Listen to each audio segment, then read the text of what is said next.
Once upon a time, in a big city apartment, there lived a girl named Sasha. Now, Sasha hated doing her own laundry. All of those colors, all of those textures, it was just too much for her. And so she would wait until her mom came to visit, and then she would say, "Hey, Mom, can you do my laundry?" Her mom would always say, "Of course," because she loved doing laundry. She found it very relaxing. She liked the feel of the water, the smell of the soap. For her, it was very therapeutic. Now, Sasha's mom always sorted through all of the clothes before washing them, placing each garment into a basket based on what it was. She put all of the white shirts together, all of the colored shirts together, the pants, the jeans, the sweaters, everything had its place. But one day, something incredible happened. The clothes started talking. Now, at first, they were just mumbling amongst themselves, but soon they were yelling. "I don't want to be washed with these smelly gym shorts. Put me with the dress shirts, please." "No way, Jose. I'm stinky and I'm staying with the gym shorts. You can just go ahead and wash yourself." Ooh, pick me, pick me. I want to be washed with the fancy dress socks. I'm almost as fancy as they are."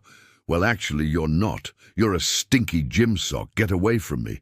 Wait. Let's all calm down. There's no need to yell." It was the quietest shirt in the laundry basket saying this. He was a simple guy who didn't like drama. But the other clothes kept yelling, and he couldn't take it anymore.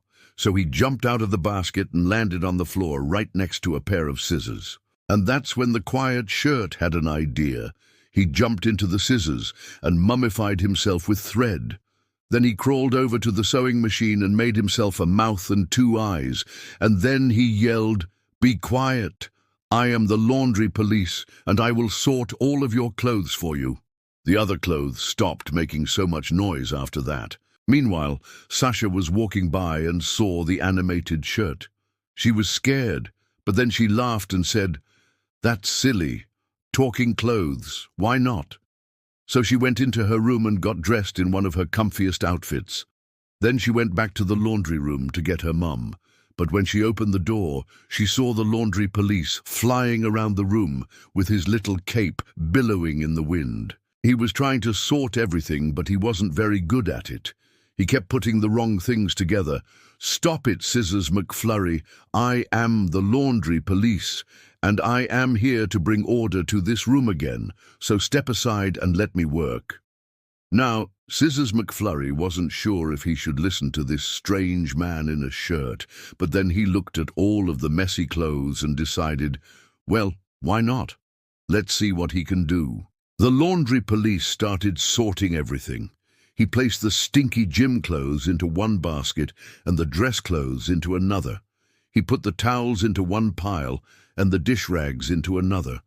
And then he picked up a pair of socks and started looking for their match. The first sock he found was white with a big red stripe down the side. He kept searching, but he couldn't find another sock like that anywhere. He looked under the sink, behind the washing machine, between the boxes of detergent and fabric softener. Finally, he found the second sock, but it didn't match the first one. The stripes were black instead of red. "What do we do?" the laundry police asked the shirt. The shirt thought for a moment. "Well, since they aren't a perfect match, we could just put them with the mismatched socks over there." The laundry police did that, but he kept thinking about the 2 lonely socks. He really wanted to find them a match, but it seemed impossible. "Hey, shirt, what do you think we should do with these oddball socks?" The shirt thought for a moment.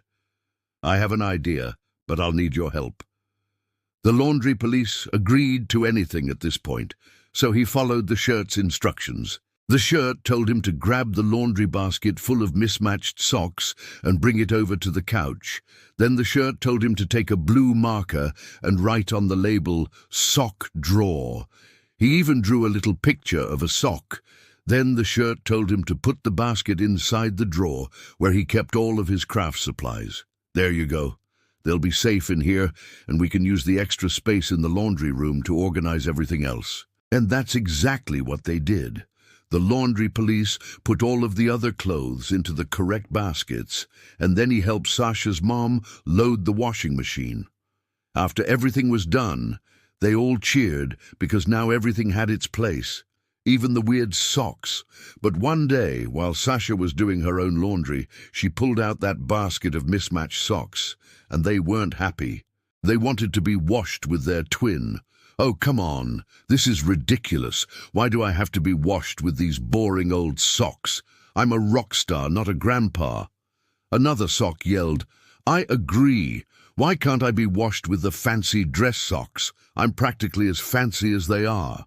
Now Sasha wasn't sure what to do. She didn't want to upset the socks, so she called the laundry police for help. He was retired, but he still had his cape. So he flew over and listened to what the socks had to say. "So, you want to be washed with your twin, is that right?" The socks nodded their heads eagerly. The laundry police thought for a moment. I think I have a solution." He flew over to the blue marker and wrote on the label, "Rock Star Socks." Then he took the matching rock star socks and put them in the basket. He did the same thing for the fancy dress socks. "Oh, thank you. Thank you. I knew you'd understand." After the laundry police finished, he told the socks, "Remember, you might be unique and special, but that doesn't mean you don't need order. Even socks need order." The socks realized that he was right, and they thanked him for helping them find their place. That night, Sasha learned something very important. Sometimes we think we're too special or unique to follow rules or to fit in. But that's not true. We all need order. We all need structure. We all need our own special place. And sometimes, just sometimes, we need to find our twin. That's what Scissors McFlurry told her as they watched the sunset together. He was no longer the laundry police. Now he and the shirt were best friends, and they just hung out together all the time. And that was okay with Sasha because they both knew that everything had its place, even the weird socks. The end. Do you have a favorite sock? Share in the comments below. And if you enjoyed this story, don't forget to hit the like button and subscribe for more adventures. See you next time.